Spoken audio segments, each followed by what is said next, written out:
Okay, ngayon naman ay tumako na tayo sa fair trade. Ang fair trade o patas na kalakalan ay isang kilusang panlipunan na nagtataguyod ng patas na kondisyon sa kalakalan, lalo na para sa mga marginalized na producer at manggagawa sa mga umuunlad na bansa.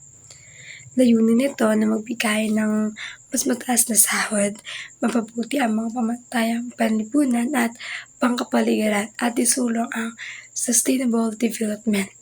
So ano nga ba talaga ang fair trade? Ito ay isang uri ng kalakalan na nakabatay sa mga prinsipyo ng pagbabayad ng mas mataas na presyo. Ang mga producer ay binabayaran ng halaga na sapat upang matugunan ang kanilang mga pangangailangan at masiguro ang kanilang sustainabilidad. So, ang layunin ng fair trade ay dumulong sa mga producer na umunlad sa bansa na makamit ang mas magandang kalagayan sa pangangalakal at paggawa.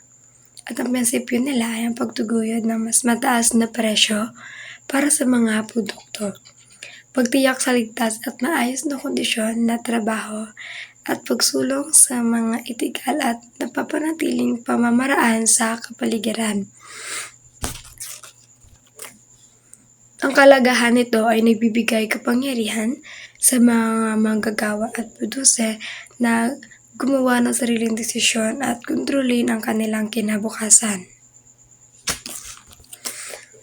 So, bakit nga ba mahalaga ang fair trade? Mahalaga ang fair trade dahil ito ay paglaban sa pagsasamantala. Ito ay isang paraan upang labanan ang mapagsamantalang gawi tulad ng sweatshops at child labor.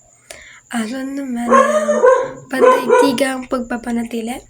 Nasusulong ito ng sustainable na pagsasaka at pangangalaga sa kapaligiran. So naman ay ang pagpapabuti ng buhay. Tumutulong ito sa mga producer na magkaroon ng marangal na pamumuhay at makamit ang kaunlaran. Tunod naman ay ang paglaban sa kahirapan.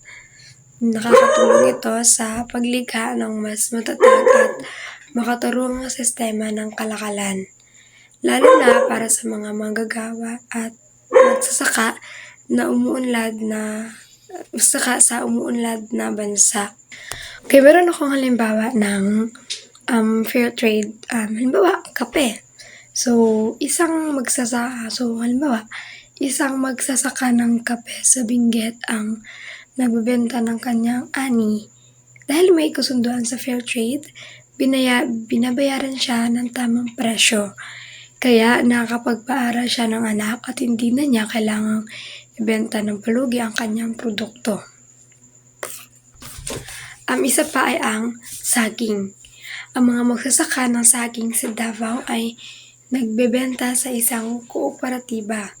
Dahil sa fair trade, hindi sila nalulugi sa middleman at nakatitiyak sila ng kita para sa pangangailangan ng pamilya.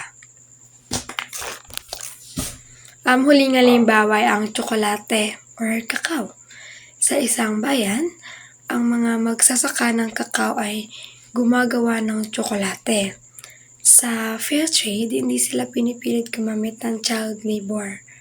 Kaya ligtas sa mga bata at maayos ang kita ng mga magulang. So, babasahin ko na lang ang recent news ng fair trade at babakita ko mamaya.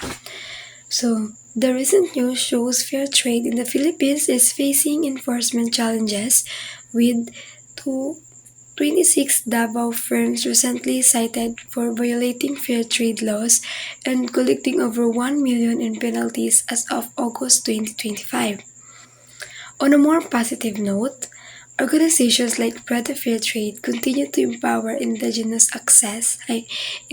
farmers by ensuring fair prices and providing access to essential resources for organic certification and market access, as seen with Zambales mango farmers in early 2025. So yun ang new issue sa fair trades.